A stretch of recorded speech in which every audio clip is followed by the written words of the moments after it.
Hello, everybody, and welcome to our next podcast. I am back in action.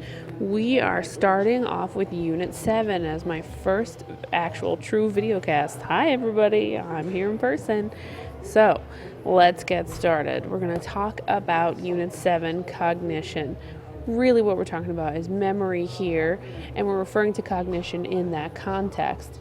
Your ability to think and process information as well as store that information. So memory is really going to be our focus here. Now you've heard cognition before. You've heard it as the the approach to psychology, the cognitive approach to psychology. They're really going to be focusing on things like this entire unit that we're talking about. You also heard it in biological basis of behavior, Unit 3. So let's get started digging deeper into what this really is. By the way, I apologize for the coughing. Still a little bit sick. All right, so our essential questions. How do people process, store, and retrieve information? Everything in yellow is significant for you. What are the foundations of thought, problem solving, and language? We're going to be getting into this stuff throughout this chapter and throughout these video casts. So what we're really going to focus on today is the phenomenon of memory, the occurrence of it. So, what is memory? What would life be like without memory? So, you can do as the slide suggests and pause this video and answer those questions now, or just ponder them as I ramble on in this moment. But let's take a look. What's life going to be like without memory? Well, you all know you've seen Drew Barrymore without a brain. And no, I don't mean in reality, but in this movie, 50 First Dates. How many of you seen this? Yeah, I know you have. Of course you have. Don't lie to yourselves. You've seen it. It's terrible, but you've seen it. So just own it, okay? This movie is about this chick right here, Miss Drew Barrymore, losing her memory, and this guy right here being completely unaware of that at first and hitting on her. And he quickly notices that every day he comes back and she has no idea who he is. But he falls in love with her anyway, and yada, yada, yada. We end up with 50 First Dates, and by the end of the movie, she somehow remembered him a little bit. So there's hope. But more importantly to this topic, there is actually someone who lives without memory. His name is Clive Waring. You guys have seen the video in class earlier today. This guy contracts herpes viral encephalitis, and this is a simplex virus that attacks his central nervous system. What it did is it damaged his hippocampus, which is essential for taking short-term memory and sending that to the long-term memory. So now his memory is 7 to 20 seconds long. He's unable to store new memories, and he can't really control his emotions. He's also unable to associate memories effectively. You know how I'm always trying to get you guys to connect stuff together to give it more meaning? He can't do that, so he's never going to remember anything. Okay, let's look at our definition. So, memory. This is the persistence of learning over time through storage and retrieval of information. Got it? Okay, good. Processes of your memory. There's 3 different processes of your memory. There's encoding. That is when you take the memory in, when you take the event in, you first learn it, that sort of thing. Storage, this is the retention of encoded information over time, and there are different storage areas of the brain. We're going to talk about those. And then retrieval. This is the process of getting information out of your memory storage so you can use it, like on that test I gave you yesterday. All right, processes of memory. So this is sort of a really primitive look at kind of how it goes. You encode, then you store, and then you retrieve. Okay, so think of encoding like keyboard data entry. Disk storage, you like these floppy disks? Oh, hello 90s. And retrieval. Gotta love those old computers. This image is supposed to be, this is your display device. This is the output device. All right, so 3 systems of memory. The top's getting cut off here by my recorder, but 3 systems of memory. So the moment that you pay attention to information, that is going to go straight into your sensory memory. Your sensory memory is all about those 5 senses. So you're constantly taking in new information all of the time. And what do you remember? You remember the smell of that coffee, right? You remember the taste of, that scone, that sort of thing. You remember the feel, the texture of gravy, which is delightful, and I really want some gravy now. So we have sensory memory. I really like this graphic a little bit more. These 3 systems of memory, this is pretty basic, and It's kind of been dismissed, not necessarily dismissed. It's kind of been retooled, but this was the original thought, was that you have your sensory memory and unattended information is just discarded. So the temperature of the room, things you're not focusing on, they're just discarded. If something gains your attention, it goes into your short-term or your working memory. And then unrehearsed information is quickly lost, it is argued. If you actually encode, meaning you keep rehearsing the information, maintenance rehearsal, then it moves into your long-term memory. So some memory may be lost over time, but you should be able to retrieve those things. Now when you want to go and find something on that long-term memory, like that test I just gave you yesterday, you got to retrieve it. When you retrieve it, it goes back to that working short-term memory. Okay? So once again, here's this in verbal instead of visual. Immediate, very brief recording of sensory info.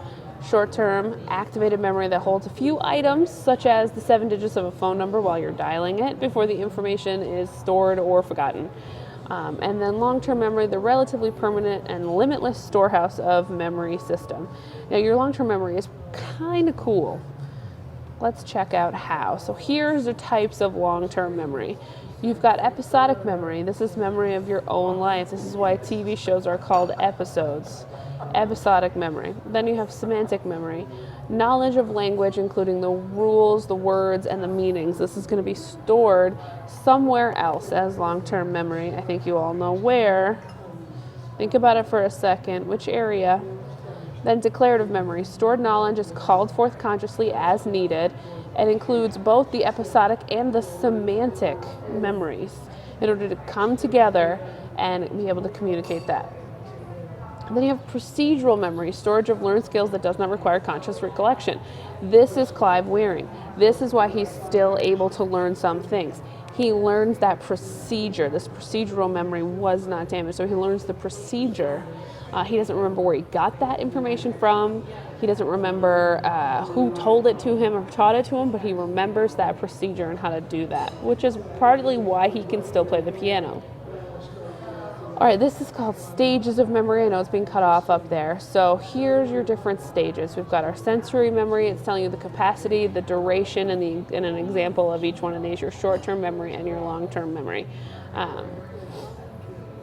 Your sensory memory, I really want you to understand, is like a filter, like we've talked about many times before in the sensation and perception chapter especially. It is your filter. It allows you to determine what to pay attention to and what not to pay attention to. All right, so there's a lot of different memory theories out there. Atkinson-Shiffrin is kind of your first one ever. These are some of your important guys that you've got on your key people for this unit. 1968 is where they come up with this 3-stage model of memory. And this is the 2 previous visuals that I showed you as well. We've got our sensory memory, and we've got our short-term memory and our long-term memory. And they're showing you encoding and retrieval here. So, kind of the same deal. So they came up with that model that I just showed you in 3 or 4 different slides. Well, there's a lot of criticisms of this model. First, it's just too linear. It's too rigid, and that becomes this model's Achilles heel. And here's how. Autistic savants can recall exact figures and facts without ever having to rehearse anything. So this argument from a few slides ago that you have to rehearse this information in order for it to then somehow wind up in long-term memory, it's just not true for savants. So this theory doesn't hold up for that group of people. And then also, this model says that memory decays over time. Well, for some people, total recall is possible 10, 20, 30, 40 years into the future. I can remember numbers incredibly well, but other things just completely forgotten. So total recall is actually possible, and this model does not allow for that. So just this understanding that it's going to decay no matter what is really false. It's too simplistic as well to say that every single mind has exactly those 3 memory stores and only those 3 memory stores. We really don't know that for certain, and there's too much variation in the human population to say that for certain. And then finally, our friend Clive Wearing, he doesn't exist according to this model because this model says that if information can't get through the short-term memory, the STM, then it won't ever be encoded by the LTM, the long-term memory. And we know that's not true because Clive Wearing's procedural memory allows him to still learn things. He learns them incredibly slowly and in a limited way, but he still retains that memory. He still has something in that long-term memory. So the AS model, the Atkinson-Shiffrin model, has been adapted and modified over the years, and here's some way that they've done. So they've acknowledged that some information skips the first two stages and enters long-term memory automatically, allowing for our friend Clive Wearing.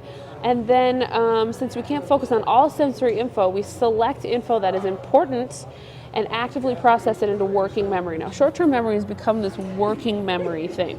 So instead of just being stuff that's there temporarily and you better hold on to it, you better maintain it to ensure that it stays there, working memory is this concept that old memories are brought forth to the short-term memory, as well as new memories are brought to short-term memory, and there they intermingle, and there they mix, and that's the working memory.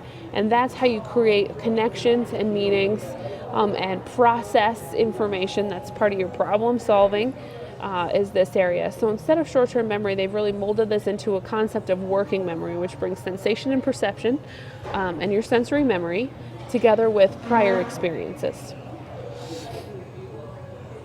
Okay, so have you used the three parts of your memory system, encoding, storage, and retrieval, in learning something new today? Yeah, you probably have. It's this video. Think about how, try and identify those real quickly in your mind, and then you've ensured that you understand these things.